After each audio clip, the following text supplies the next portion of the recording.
পর্দার অন্তরালে আমার মা, সর্বপ্রথম আমার আন্তরিক প্রীতি শুভেচ্ছা তৎসহ আল্লাহর প্রদত্ত শান্তির উম্মুখ বার্তা, আসসালামু আলাইকুম ওয়া রাহমাতুল্লাহি ওয়া বারাকাতুহু। তো আমার ভাইয়ের আমার দিকে খেয়াল করবেন, যেটা শুনতে চাইবেন প্রশ্ন করবেন, উত্তর দেব। আমি আপনার মহল্লার বক্তা। আমাকে চেনেন তো? আমাকে সকলে চেনেন তো? আমার ফার্স্ট জলসা হলো তোমাদের ওই ফোনটা, ওই যে ফোনে একটা মাঠ আছে, ওখানে হচ্ছে আমার ফার্স্ট জলসা। আজ থেকে মনে হয় 15 বছর আগে। তো যাই হোক, আল্লাহ পাক আবার নিয়ে এসছে। কোনো কারণে জলসা হয়তো বন্ধ ছিল। তো আল্লাহ সুবহানাহু ওয়া তাআলা তিনি সারা বিশ্বের মালিক। ভাই বুঝতে পারছেন আমাদের মালিক কে? আল্লাহ। পাখাটা বন্ধ করে দেন। হ্যাঁ, সাল্লু আলাইহি ওয়া সাল্লিমু তাসলিমা। আল্লাহুম্মা সাল্লি আলা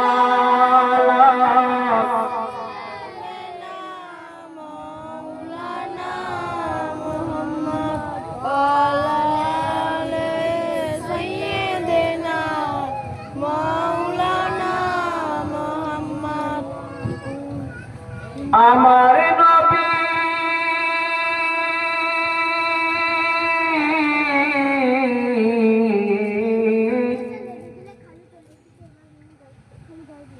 আমার নবী নূরের ছবি, আমি নয়নে তারে দেখলাম না।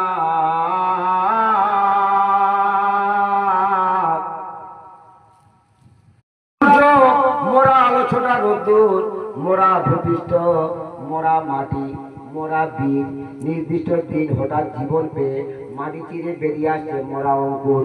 মোরা অঙ্কুর থেকে ফুল ফসল, মোরা ফসল গোলাজাত হয়।